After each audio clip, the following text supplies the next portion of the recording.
On behalf of the Board of Directors of Advocacy for Patients with Chronic Illness, I'd like to welcome you to our memorial celebrating the life of Jennifer Jaff, our founder and our friend. Jennifer was truly a unique person whose humanity for those experiencing chronic illness, an experience she knew only too well, inspired her to dedicate her life to making them feel better. Through her determination and skill, she helped individuals obtain the services they needed. And by promoting public policy, she extended those efforts to the community at large. This gathering is our tribute to her. We will begin the program with a video tribute from Pearl Jam, Jennifer's friends, followed by some remarks by Mike McCready and Ashley O'Connor McCready. Now, the one guy I didn't introduce right now, I'm going to introduce him now because he'd just like to say a few words about a close friend, confidant, and someone they've aligned forces with. Ladies and gentlemen, Mike McCready. Hey, you guys. I'd like to dedicate this next song to this woman, Jennifer Jaff, right over here, who runs a cool thing called Advocacy for Patients. And she gets insurance for kids who can't get it and can also help people that have any kind of chronic illnesses. She kicks ass. Can you just give her a big hand of applause, please? Jennifer Jaff is her name, and my wife and I support her religiously. And Advocacy for Patients, she's one of your own, and use her if you need to. She's fantastic. Thank you.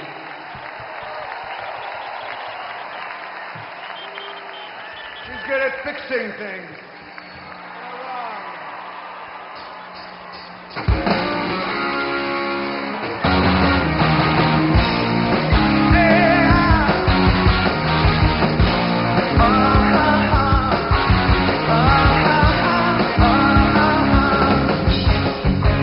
Something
myself.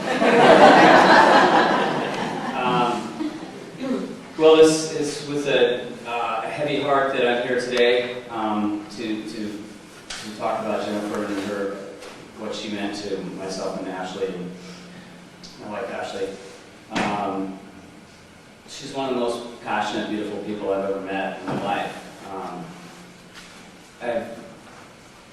It's funny to watch that because I remember her being there on the side of the stage and being so excited to be at the rock show and just put her hand up and rocking out. And, you know, and before that, I remember we talked about advocacy for patients before the show, and she would always kind of tell me what was going on and like the cool stories that she would have. And maybe one where a little kid in the South who had to go to the bathroom 20 times a day in class, and eventually got kicked out of class in school because they couldn't diagnose him properly, or they didn't believe that he was sick with Crohn's or colitis, whatever he had, I forgot it.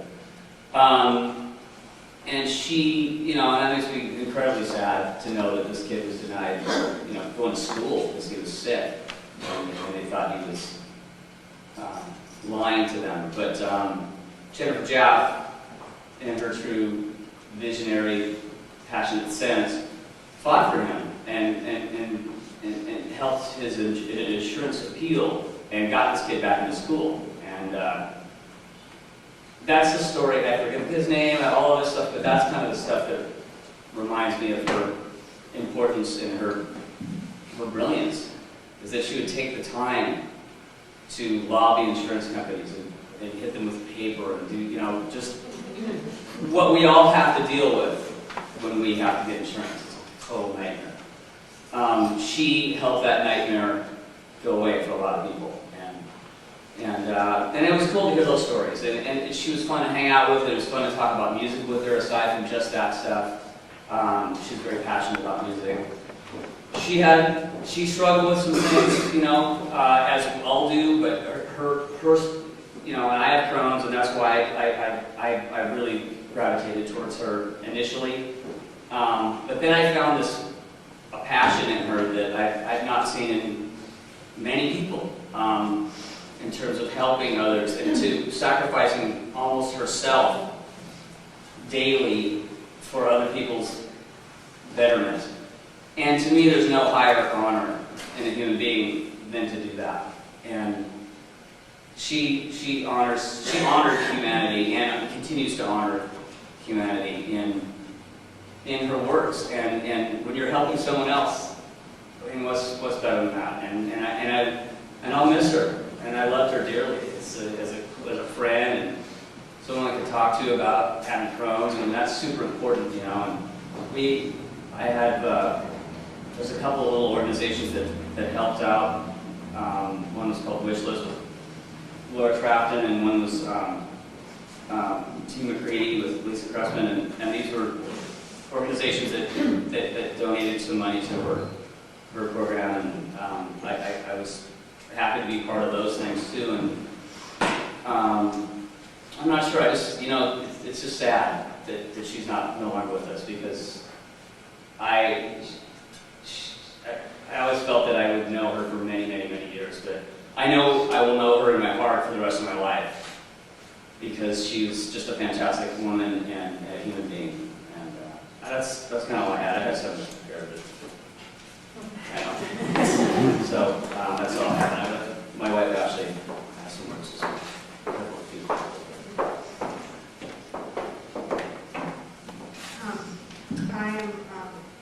I'm Ashley McCready, and I'm honored to be able to talk about my dear friend Jennifer Jaff. I met her, Mike and I both met her I feel like it was about 8 years ago. When she came to us with this idea, she was brought to us by another brilliant woman, Gloria Steinem. And Gloria felt that Jennifer would be a good connection, that we would make a good connection, because she also suffered with Crohn's disease like my husband, and Gloria got Jennifer and got that we might be a good team. And so we were brought together, and Jennifer shared with us that she had this idea that she wanted to create an organization, which became Advocacy for Patients, because she wanted to help people that couldn't help themselves. I've been with my husband for 10 years, and navigating Crohn's disease and insurance appeals and fighting for your treatment is not an easy task. And Jennifer understood that. And she knew that not everybody had their own advocate, and so she wanted to be that for other people. And she started this organization in her house, and so the woman literally worked 24 hours a day. And if you ever got an email from Jennifer, you knew that, she was nonstop. I mean, like, it would be like 3 pages long, and you knew it took her 5 minutes to wake up. She was the most brilliant, passionate woman I knew, and I'm grateful that she was a part of my life, even for that short period. She will always be a part of my life. It will be important for me, and I hope for everybody that's here that, we figure out a way to continue to honor her and carry her legacy forward, because she will be irreplaceable. You just don't find people like that can, get on a plane for 3 days to go speak in front of a bunch of people and know that for 3 days they're not going to be able to eat. Because that's what it takes for them to leave their house. You just don't. And,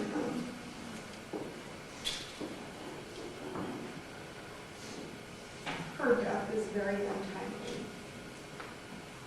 And we're all going to feel it. I felt it. The last thing she came to my husband and I to do, and I'll finish with this before we passed away, she was very nervous about the election, as some of us in the room were, and what that would mean for people with pre-existing conditions, what this whole losing healthcare reform would mean. She came to Mike and I, and she said, I just don't know what to do, but I know my good friend Gloria, she says, we got to get out there and do something, because if at the end of the day it's all we do, we know we've done everything we can. So Mike and I said, let's do it. What she wanted to do was she wanted to create a video that outlined how important this election meant to people with healthcare issues. And right as we were getting that started, we received the call that she was no longer with us. And then it became like imperative to us that we honor her in this way. And so we were able to do that. And I don't think that because of us, we won this election. But I do think that, Jennifer was right, that we all have to get out there and do whatever we can to try to make a difference in whatever way we are capable of doing that. And for each of us, it means something different. And for that, I honor her today, because she helped me to realize how I could make a difference.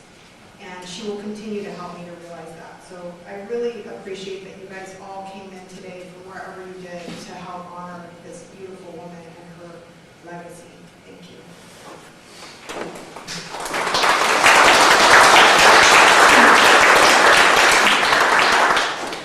It's my pleasure to introduce Jennifer's very, very good friend, Gloria Steinem.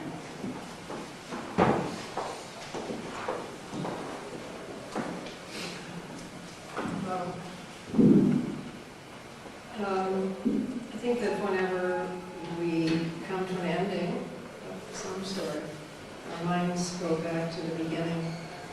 I first met Jennifer as a brilliant lawyer and legal strategist. She could have had any traditional reward, but she was lobbying for and advising women's groups in Washington.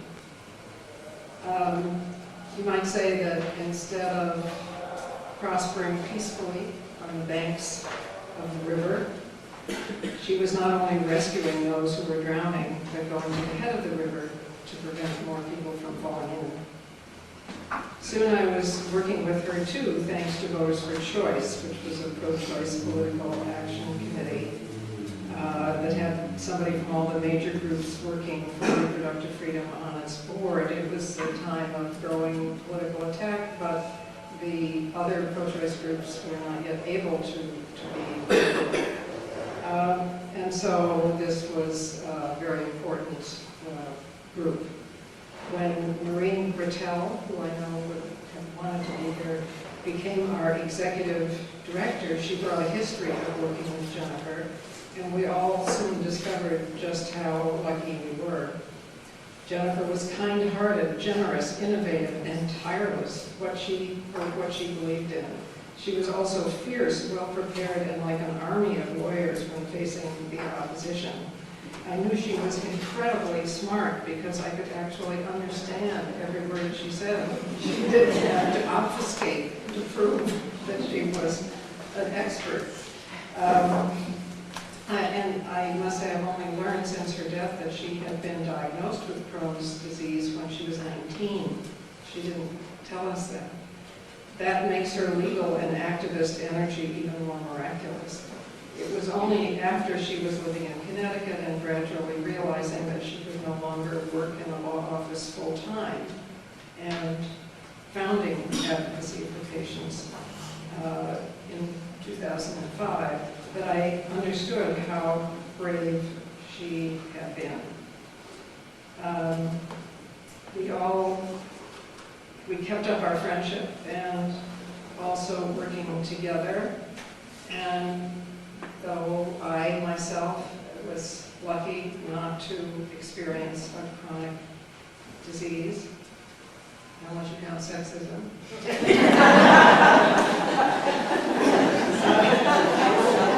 I realized that there was something wrong in the world of insurance if having been a survivor of domestic violence counted as a pre-existing condition that meant that you couldn't get insurance. So I had some idea of what she was dealing with. In 2000, when I married David Bale, she and David became such good friends. They shared a love of nature and animals and wildlife, and most of all, social justice. He came from South Africa. She came from a sharp sense of justice in this country. We would be at the same lunch to benefit a candidate in Connecticut, and she and David would escape together to go look at the ducks in the pond or a beautiful weeping willow. He loved to hear about her battles for justice, and she loved to hear about his childhood. When he became ill with brain lymphoma and died after a very long illness, Jennifer mourned him as her family member. I never saw her in the years after that without her telling me the memory of David or something that David had said to her. So we bonded as chosen family ourselves. When she had to come to Manhattan for medical appointments, I sometimes went with her, or she stopped at my apartment. I discovered totally unexpected interests. For instance, I learned she belonged to a local society that dressed in historic costumes and met to dance minuets.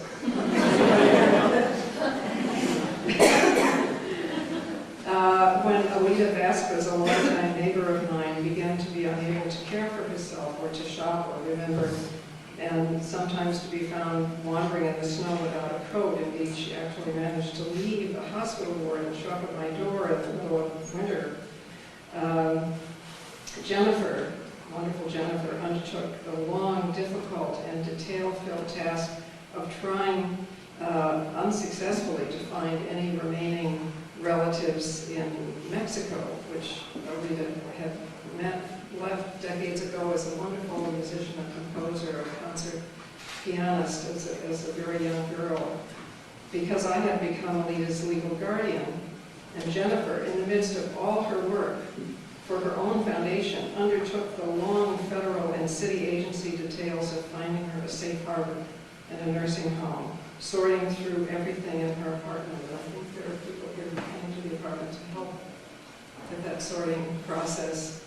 was a lifetime of possessions in that apartment, and finding suitable beneficiaries for her grand piano in the music library. That Alita is now safe and cared for in a home with a grand piano, in a nursing home with a grand piano, where playing music is the only thing she remembers. Could not possibly have happened without Jennifer.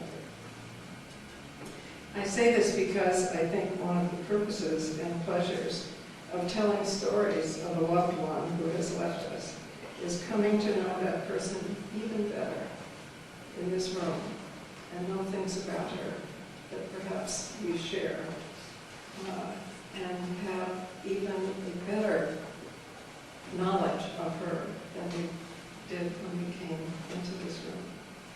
I also think this will be going on for a long time to come. Everyone she advised on how to get their own medical records or comforted out of their despair. Everyone in insurance companies or Congress for whom she built a bridge of empathy. Everyone she helped to contribute money in one of the most satisfying ways on earth.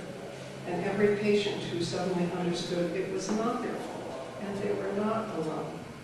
All of those stories will be coming in.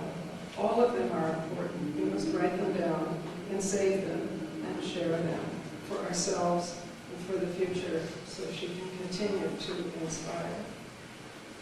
Aside from this work about which she cared so much, the only occupation I heard Jennifer talk about was becoming a judge. She would have been the perfect combination of principle and patience, of faith and change and belief in common principles of justice. I regret that we won't see her in either of those roles. She was young enough to be my daughter, so my heart goes out to her father and her family who are here. It is not fair that she isn't with us to go to Pearl Jam concerts with the artists and families and the music that she loved so much, and Mike and Ashley, who she loved so deeply. To educate congressional committees and to appreciate Blue Heron with David, and cats, and other delights of her life. But the more we, her co-workers and family and friends, remember her and learn from her words and carry on her work with compassion, the more she will live in the world and be with us. So this is not an ending. I think sometimes we are falsely told about closure when we lose someone. There's actually a cartoon in which a man is going from door to door with a briefcase selling closure. But the truth is, it's not closure. Our relationship to the person we love never ends. It changes form, but it never ends. And Jennifer is with us, and we know her now, thanks to this ceremony, even better than we did before.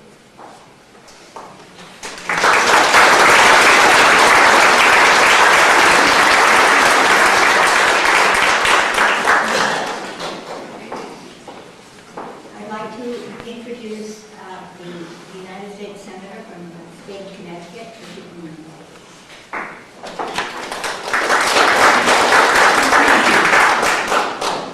Thank you all for being here today, and thank you particularly to Michael and Ashley and to Gloria Steinem, whom she loved with such effusive emotion, and loved all of them. As a matter of fact, in my conversations with Jennifer over the last few years, what really struck me was how much she talked about the people in this room and her friendships, her relationships, and I particularly want to thank her family for letting all of us share this moment. I suppose I'm here because for about 6 years I was Jennifer's boss. But all of you know, no one was Jennifer. I hired her. That was about as far as the boss went. Jennifer was all of our boss. When she thought I was doing the wrong thing, she would barge into my office, no matter who was there or what we were talking about. When she thought I was doing the right thing, she would barge into my office, no matter lawyers and government agencies are often pretty straight-laced, button-down places that try to establish rules and status, and Jennifer was delightfully and importantly oblivious. And to my point as well. More than a boss, I was a partner, an ally, a colleague, and really a friend of Jennifer's. And that's the relationship that really brings me here today. Jennifer was, in fact, a consummate professional. She invented a whole area of law, consumer advocacy for healthcare. I've done a lot of consumer advocacy, but Jennifer, in the early 90s, invented the role of consumer advocate in fighting for people's rights when it came to denials of insurance coverage, whether it was pre-existing conditions, experimental treatment, out-of-network coverage. Jennifer invented this area of law and fought for it in the courts, in the boardroom, in the halls of Congress, in the legislature. She was indefatigable in her focus and her purpose. And so it was not just that she knew the law, but she felt so deeply about those who needed its protection. A colleague of mine once told me that his grandmother said to him, "People don't care how much you know until they know how much you care." And Jennifer cared so deeply. She invented legal principles that came from constitutional law to match the needs of people who needed rights. We live in a world that prizes perfection in appearance. On the front pages of our magazines, with all due respect to the publishers who may be here, we see images of people who are perfect in their complexions and their figures, their biceps, their abdomens. Jennifer fought for people who are imperfect in appearance, whose spirit is great, but who are afflicted with disease and disability, and whom the world would like very much to consign to the shadows and make invisible. Jennifer made them visible. She gave them a voice. And that kind of advocacy, more than her knowledge of the law, more than her ability to frame a legal argument or articulate it in a courtroom, gave her the strength and power that persuaded so many people about the need for legal protection for the voiceless and the fragile and the invisible amongst us. She wrote the book, Know Your Rights. But it was not just for people with disabilities or chronic illnesses or diseases, it was for everyone. Because she knew that when there is injustice for anyone, as Martin Luther King said, when there is injustice anywhere, there is injustice everywhere. Finally, she understood that the history of this country has really been, in a sense, a conversation about the meaning of equality. The founders had an idea about it, and they wrote it into the Constitution. It was a much more narrow one than it became 100 years later or today. The meaning of equality is before the courts right now, before the Supreme Court. How excited Jennifer would have been by the decision of the United States Supreme Court to take this latest case on marriage equality and on the civil rights statute related to voter suppression. The meaning of equality for her was something that went deep, and it was abiding in all that she did, and she fought to extend the meaning of equality as a means to justice, real justice, under our law and under our moral compass. And finally, she understood that the law is about, at the end of the day, about that moral compass that drove the founders, that drove the best of our decisions in our courts and our legislatures. She embodied the famous Margaret Mead quote, "Never doubt that a small group of intelligent, committed people can change the world. It is the only thing that ever has." She changed the world. She was among a small group, many of you here today, and it is now for us to continue to try to change the world, as Jennifer sought to do, as she would do now, and we have the privilege of doing. Thank you.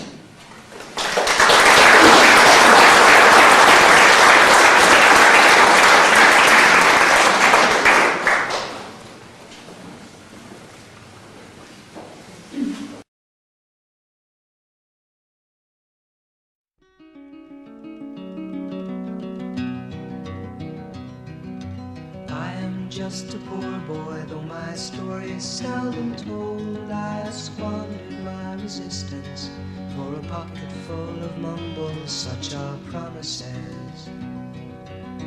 All lies and jest, still a man hears what he wants to hear and disregards the rest.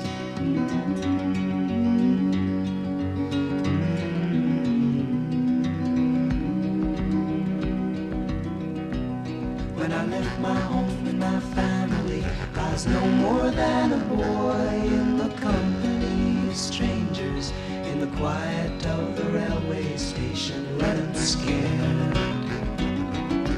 Laying low, seeking out the poorer quarters where the ragged people go, looking for the places only they would know. Lie-la-lie,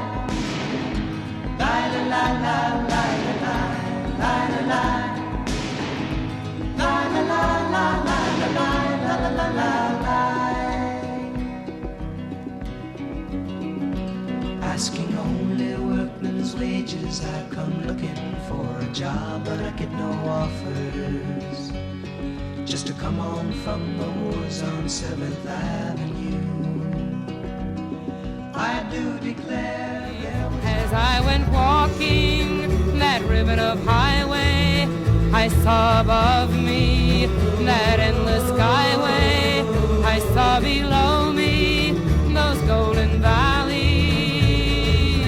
This land was made for you and me. This land is your land. This land is my land. From California to the New York Island, from the Redwood Forest to the Gulf Stream waters. This land was made for you and me. As the sun was shining and I was strolling, and the wheat fields waving and the dust clouds rolling, as the fog was lifting, a voice was saying, this land was made for you and me. This land is your land. This land is my land. From California to the New York Island, from the Redwood Forest to the Gulf Stream. You just call up my name, and you know wherever I am, I'll come running. Oh yeah, babe, to see you again. Winter, spring, summer, or fall, now all you got to do is call, and I'll be there, yeah, yeah, yeah. You've got a friend.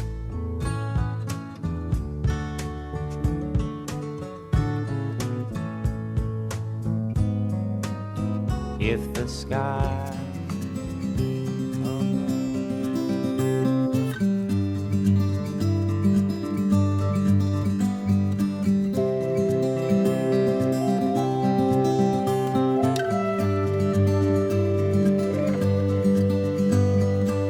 course I understand that every life must end. As we sit alone, I know someday we must go on. Oh, I'm a lucky man to count on both hands the ones I love.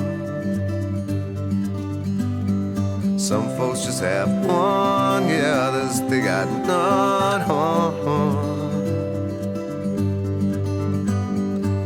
Stay with me,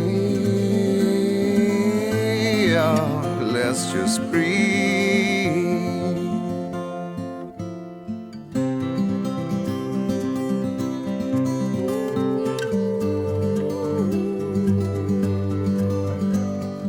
Practiced all my sins, never gonna let me win.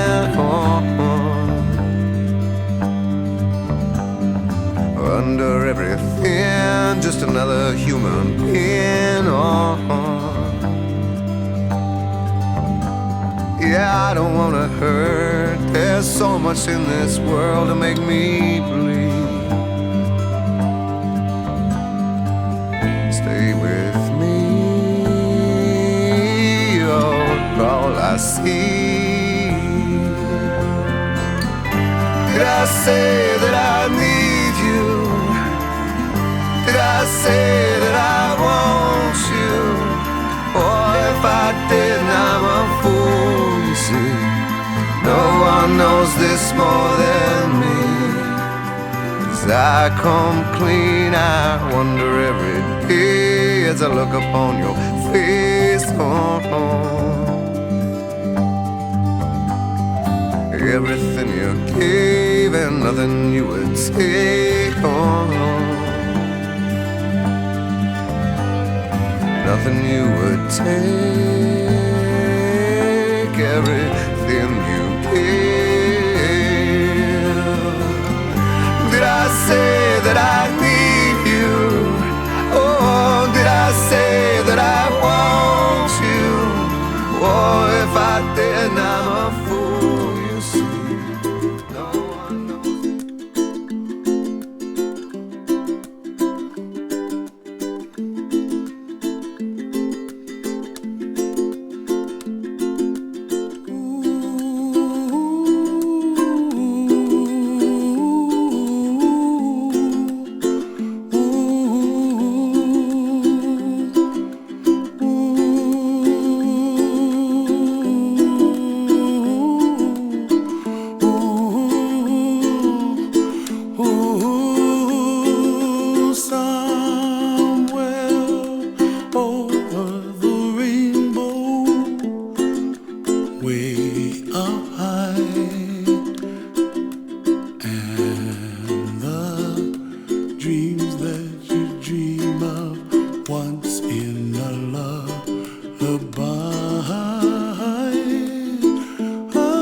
Bluebirds fly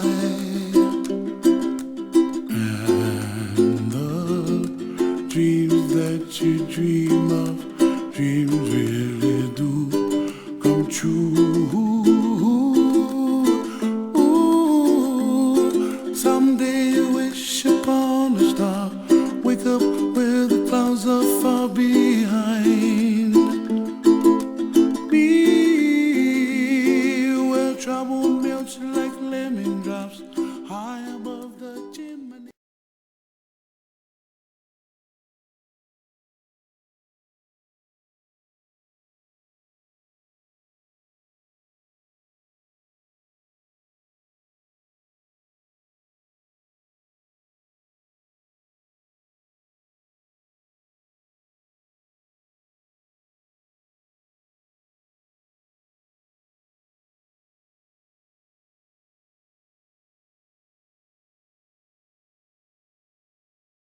here today. I see so many people who could have been out here doing what I'm doing right now. So many of you work with Jennifer. I hope I do, all of you, excuse me, and her. Justice. The healthcare advocate community in Connecticut is really tightly knit. We know each other very, very well. Most of us have worked together for years. We've watched families form, we've watched them break apart. We've watched kids that we've helped go from being babies to college graduates. You know, Jennifer was just not part of the chronic illness advocacy movement. She was one of the vital cogs in the advocacy movement in Connecticut. You know, but more than that, like most of us, she struggled with balancing, you know, ever-increasing need for consumer voice in healthcare with the need for the release of that attention of doing it delivery. You know, she helped thousands of Connecticut consumers, people across the country, get the healthcare they need. And you know, from people here and all of you in the audience, I'm sure you know that she worked day and night to do it. Her work was her life. She would admit that to you. She just worked so hard. If you ever committed, you know, to starting your own organization, staying up day and night to make sure it was vital to help people, help every single call that came in for help, you know that work is going to be central to your life when you do that. I really do, though, want to talk about Jennifer's everyday work with people in Connecticut, with the advocacy community, on a series of issues that we worked on together. But I do also want to talk about the fact that being an advocate like Jennifer is very hard work. It's so hard. Sometimes it seems like there's always just so much to do, so much that it does feel personal. It feels like it might bleed you dry sometimes. Yet, even in those circumstances, people like Jennifer, we just keep pushing on, no matter how trying it might be. The end goal is really always bigger than any one day or any one discussion. And Jennifer gave up a lot of things to do what she did. Like many of you out there, like many advocates, she could have entered a more lucrative field of practice, but she didn't. Serving people for no cost was something she was committed to doing. Sometimes the reward of just helping individuals one at a time far outweighs any financial reward. Jennifer really worked closely with other advocates. There were countless pieces of legislation and other efforts that Jennifer started or played a critical role in. Let me give you some examples. So, Jennifer was a key part of the Office of the Healthcare Advocate and the AG's offices when our great Senator Blumenthal was there, to ensure that we had the most transparent and fair rate review process that we could have for health insurance rates. You know, when OHA and the AG's office participated in the first state rate review hearing, Jennifer was right there. She was there with tips, she was there with suggestions and testimony about the impact of increasing costs of healthcare on consumers. You know, behind the scenes, I don't know how many people know this, but behind the scenes, Jennifer worked with the insurance department. She actually worked with the insurance commissioner, convinced him how important it was that people knew what the healthcare cost impact was going to be on them if their rates were going to increase. In fact, she got an agreement with the insurance carriers in Connecticut to give notice to everybody before a policy that was going to impact them came into being, so that they had the right to challenge it. They had the right to get their voice heard. You know, up until the day before Jennifer died, we were talking about how we would work on mental health parity issues together. We were actually working on a project to collaborate with the regional Department of Labor offices on trainings and how to address consumer complaints and violations of the Mental Health Parity and Addiction Equity Act. You know, having dealt with her fair share of cases with consumers with mental health and substance use disorders who face challenge accessing needed mental health services, Jennifer, of course, as usual, was ready to jump in and help. And probably most of you know about her dedication to healthcare reform in Connecticut and nationally.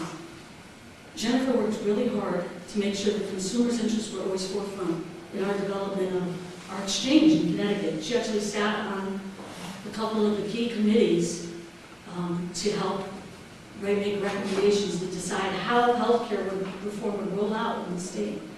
Jennifer offered comments when it came to the ACA, as most of you know this, right out of the box. Right out of the box when the Affordable Care Act was passed, Jennifer, every single regulation that came down the pipe, she had comments on, she had suggestions, she was just right there to make sure that those regs were going to be the fairest possible for consumers in the country. She knew that the Affordable Care Act, especially the provision ensuring people with pre-existing conditions would be guaranteed coverage, was the key provision to health care access for millions of people around the country. She was so committed to it that she actually wrote a brief for the Supreme Court. So it was used in the Supreme Court's decision. They looked at that brief, and they took the impact of the pre-existing pre-existing condition provision into consideration in deciding that case. But Jennifer, 5 minutes after the ACA was upheld by the Supreme Court, I got an email from Jennifer. Of course I did. You all did, probably. She's ecstatic, relieved, feeling like a huge weight was lifted off of everyone's shoulders. But she was also, Jennifer, very realistic, saying, now we got to get back to work. So let's get back to work. Just a little more specifically with respect to just the Office of the Healthcare Advocate. Jennifer, as Senator Blumenthal said, with Healthcare Advocacy, she was actually one of the people that helped found the Office of the Healthcare Advocate, which is a unique kind of state agency for consumer voice. She's also the first person to call me to offer testimony in support of my becoming a healthcare advocate. She was always vocally supportive of our work. We partnered with her on many, many cases. Kevin Lemmer was here, I know Maureen Smith, Office of the Healthcare Advocate. We worked a lot with clients who Jennifer referred to us and we referred to Jennifer. That partnership has lasted through this year. We had a case this year that we referred to Jennifer, resulted in successful advocacy for a child to make sure that child had appropriate educational services related to that child's health care condition. And most of you may not know how broad Jennifer's advocacy was. She was a healthcare advocate, but she was also a disability advocate, educational advocate, an employment advocate. Her knowledge base was very deep and broad. She worked nationally and locally. In fact, just want to put in something that I got an email recently from somebody from Families USA, which is a grassroots national organization that works on healthcare. Jennifer was one of the key people who was involved in the healthcare policy nationally with that organization. And one of her close friends there, Cheryl, wanted to be here today, but not be here. Wanted to make sure that we all knew how much that organization and the people who work for them love Jennifer. From an individual perspective, I'll say, that most of you never had to read a bill, right? You never had to read a regulation or guidance that ever came out. Because you knew Jennifer would have read it. Digested it. She put it out in a summary of it out, put comments out within 15 minutes of it being published. I don't know how she did it, but she did. And those of you who know me know I'm a night owl. So Jennifer, Kevin, Maureen, and I used to joke that we had 24-hour coverage on individual health care access issues in Connecticut. Jennifer and I would often exchange emails until the wee hours of the morning. Well, I'd be signing off at 3 a.m., she'd be getting on. And we would often have our sort of best conversations about our shared hopes about a whole range of issues, from healthcare to her pride in opening her new office, to heart issues about our lives, or the latest cat foibles of Emily, or my cats. Jennifer was human. She made mistakes like we all do. She was passionate. She sometimes bullheaded like the rest of us. We had some great debates, some real arguments about strategy. We had some public arguments, we had some private arguments. But we knew that was okay. We knew our goals were the same. I was not able really to contain my emotions about her death and not getting a chance to say goodbye. I think a lot of us felt rocked by it. The loss of someone who was so committed to good in the world. It made me wonder, whether despite our internal advocacy community disagreements, there's often a misunderstanding of what the advocate community gives them themselves every day for the greater good. To be certain, Jennifer was zealous in pursuing what she thought was right for consumers. One can't really duplicate the perspective of someone in the trenches like Jennifer, who every day hears from individuals struggling to keep their families intact struggling to stay clean long enough to get into treatment and back to work, struggling to get the cancer treatment that they need, the one that might finally work, fighting to get their child that needed psych and medical treatment to prevent that child from hurting herself even more. Being the shoulders that people can stand on to support you through intensely personal struggles. Sometimes you know your clients more intimately than you'll ever know your family.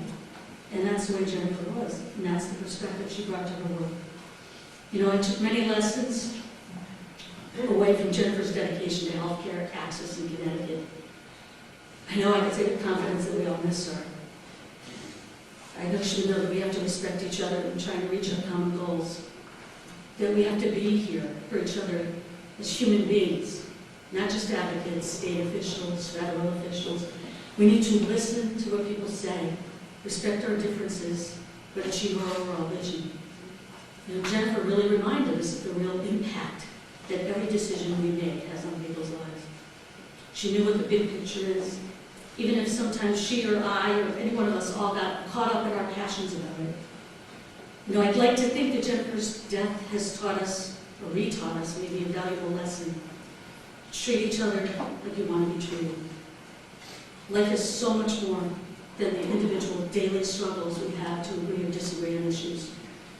The reason we're here on the earth is to make life better for other people. What other reason can there be to resist, but to do good? And since we're here for only a fraction of time, we should really focus on that, doing good. I think Jennifer was trying, even until the date of her death, to work with other people to make a difference. No matter what vehicle we choose, how we get there, Jennifer would want people to work together to achieve the dream of healthcare for all. Healthcare as a human right. Finally, I just want to read you a few stanzas of this poem I was going to read. I decided not to read it all today, but I'm going to read you this little excerpt of this poem called The Passage by John Masefield, who's a famous poet from Great Britain. Only a beauty, only a power, sat in the fruit, bright in the flower, endlessly erring for its hour. But gathering as we stray a sense of life so lovely and intense, it lingers when we wander hence. That those who follow behind, their backs when all before is blind, our joy, a rampart to the mind. Thank you.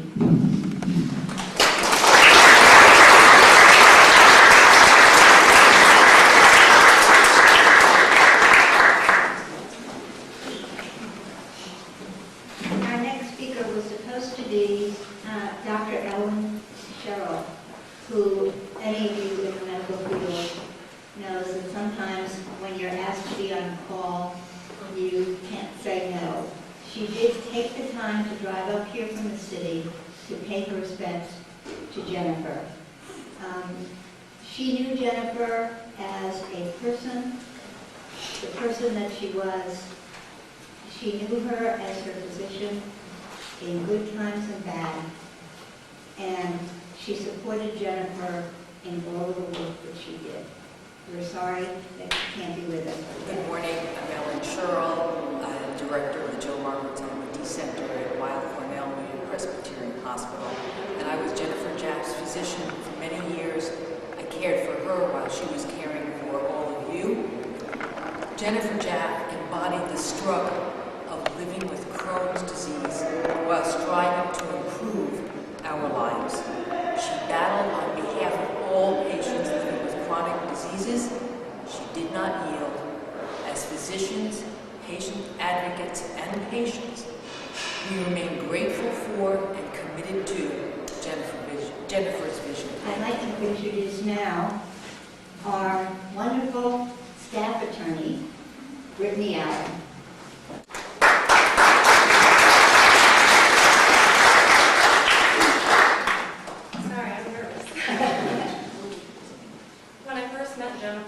I was in awe of the things she'd accomplished, her extensive knowledge and experience, but mostly for all of the ideas she had and the things she still aspired to accomplish.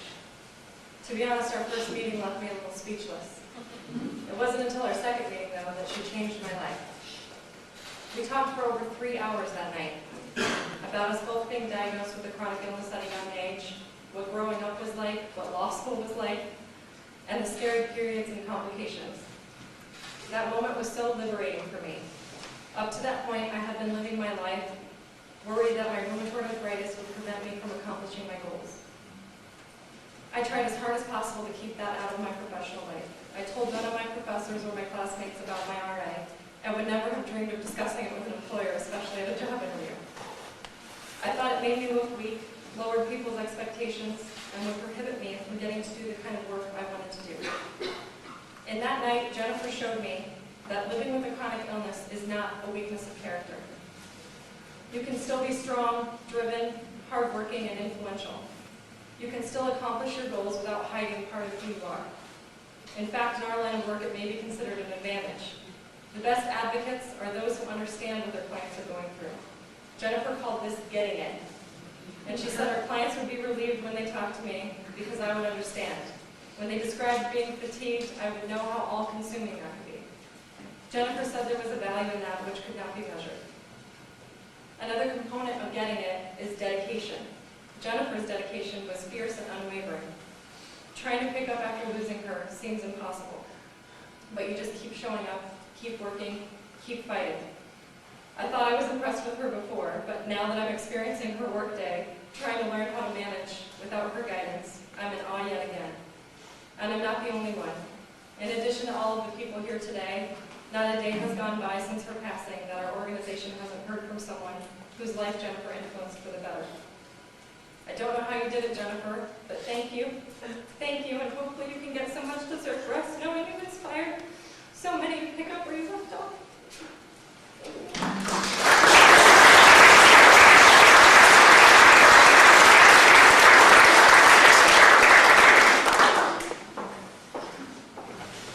Sari Lady will read us a poem of remembrance for her very close friend, Jennifer.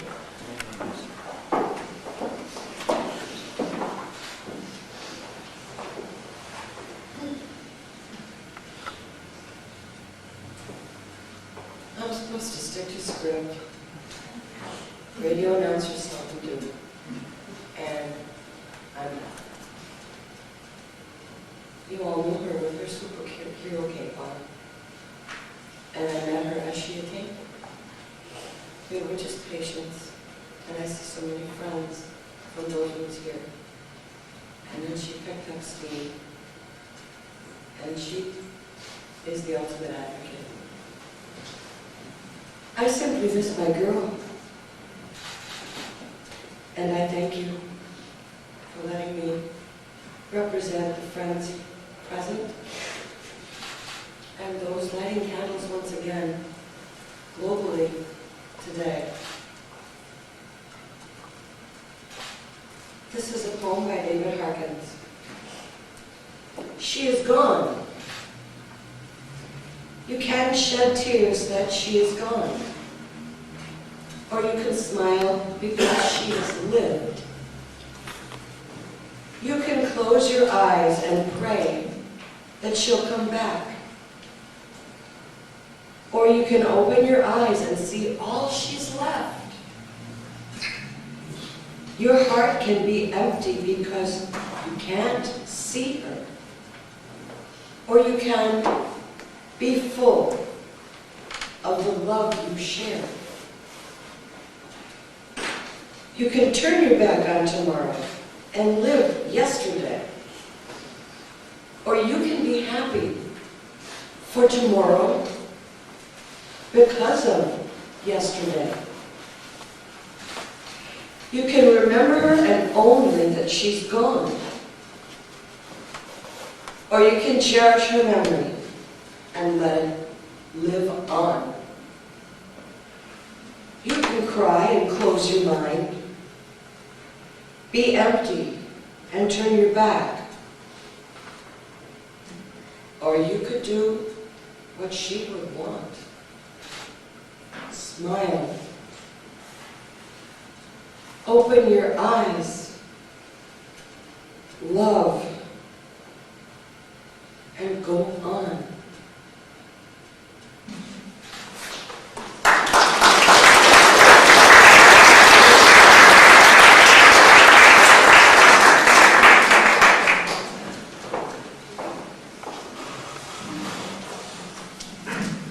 The speakers at this gathering have reinforced all that we have known about Jennifer.